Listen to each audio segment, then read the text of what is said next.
Teacher teacher teacher teacher എന്നെ മനസ്സിലായോ?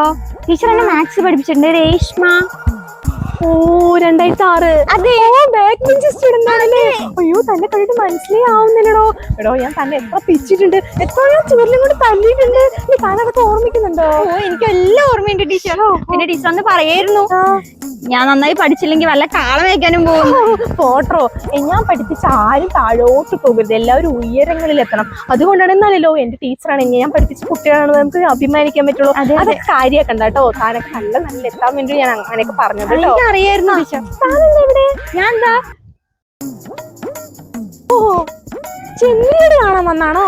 അയ്യോ അല്ല, ടീച്ചർ അന്ന് പറയായിരുന്നില്ലേ ഞാൻ പഠിച്ചില്ലെങ്കിൽ വല്ല കാളം വയ്ക്കാനും പോകുന്നു. അതെനിക്ക് അറിയാം, ഞാൻ അതുകൊണ്ട് അപ്പൊ തന്നെ നോട്ട് ചെയ്ത് വെച്ചിട്ടുണ്ടായിരുന്നു. എന്ത് നന്നായി പഠിച്ച ഉയരങ്ങളിൽ എത്തണം എന്നുള്ളതോ? അതല്ല, എന്തായാലും ഞാൻ കാളം വയ്ക്കാൻ പോയില്ല. അതിന് പകരമായിട്ട് ഞാൻ ചെമ്മരിയാട് നിൽക്കാൻ വന്നതാണ്. അതുണ്ടോ, അതായത് അവിടെയൊക്കെ മെയിനൊക്കെ ചെമ്മരിയാടൊക്കെ എന്റെയാണ്. ആട് മേക്കാൻ വന്നതാണോ? അതെ അതെ, ആട് മേക്കിലാണ് ഇപ്പൊ ജോലി? അതെ. കണ്ടാ, അതാണ് അന്ന് നിനക്ക് ഒന്നും തന്നാ പോരാ. അന്ന് നന്നായി പഠിച്ചാൽ ഇതൊക്കെ ചെയ്യണോ? നന്നായി, നിനക്ക് അങ്ങനെ തന്നെ വേണം. എനിക്ക് കണ്ടപ്പോഴേ മനസ്സിലായി നിനക്ക് ഇന്നത്തേക്ക് പണിയായിരിക്കും. ഇന്നത്തെ ഒന്നൊന്നും അല്ലല്ലോ തന്നത്, നിറയെ തന്നിട്ടില്ല. പാടിപ്പോഴും മാറിയിട്ടില്ല. തളച്ച് ടീച്ചർ.